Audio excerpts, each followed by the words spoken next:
সবাইকে রথযাত্রার শুভেচ্ছা। হ্যাঁ, ভিডিওটা ছাড়তে একটু দেরি হয়ে গেল। আমি গেছিলাম মুকুন্দপুরের মেলাতে, আর মুকুন্দপুরে একটা বিশাল মন্দির আছে, জগন্নাথের মন্দির। মন্দিরটা বন্ধ হয়ে গেছিলো। যাই হোক, এখানে অনেকগুলো দেখো লাইন দিয়ে লাইন দিয়ে 3টে রথ ছিল।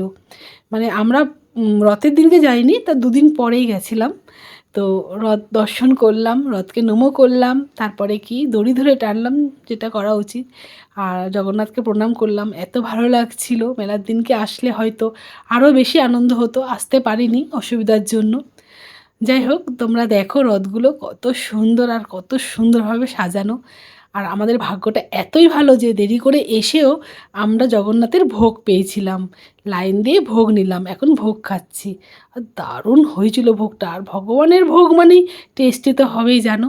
আর এখানে বিশাল মেলা বসেছে, আর মেলায় ঘুরছিলাম একটা একটা করে।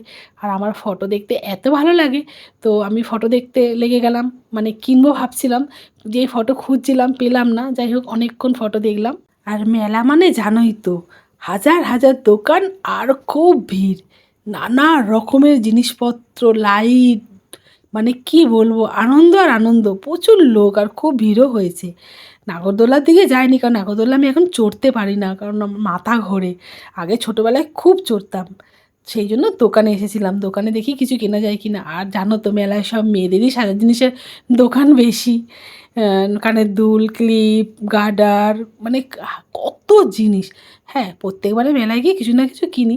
মানে কানের দুলটাই বেশি কিনি, কারণ আমার কানের দুলটা খুব মানে শখ। তো কিনেছি, অনেক কানের দুলই কিনেছি।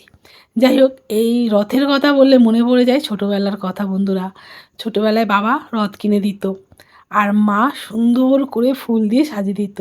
আর সেই রথ রাস্তায় টেনে এত আনন্দ হতো, সেটা মানে বলার কথা নয়। আমি কেন, সবাই, সব বাচ্চারাই, তোমরাও আর এখনকার বাচ্চারাও সবাই রথ টানে, কত আনন্দ করে। মানে একটা আনন্দই আলাদা, তাই না বলো?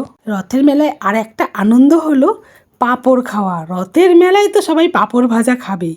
আমিও খেয়েছিলাম, সেই সময় ভিডিওটা করা হয়নি। শুধু পাঁপড় ভাজা না, আমি অনেক কিছুই খেয়েছি। যাই হোক, তারপর ঘুরে ঘুরে সারা মেলা তো দেখতেই হবে বলো বন্ধুরা। এই দেখো, এখানে আমরা জিলিপি ভাজছিল, খুব ভালো লাগছিলো দেখে, তো ওখানে দাঁড়িয়ে পড়লাম আর ভিডিও করে নিলাম তোমাদের দেখাবার জন্য।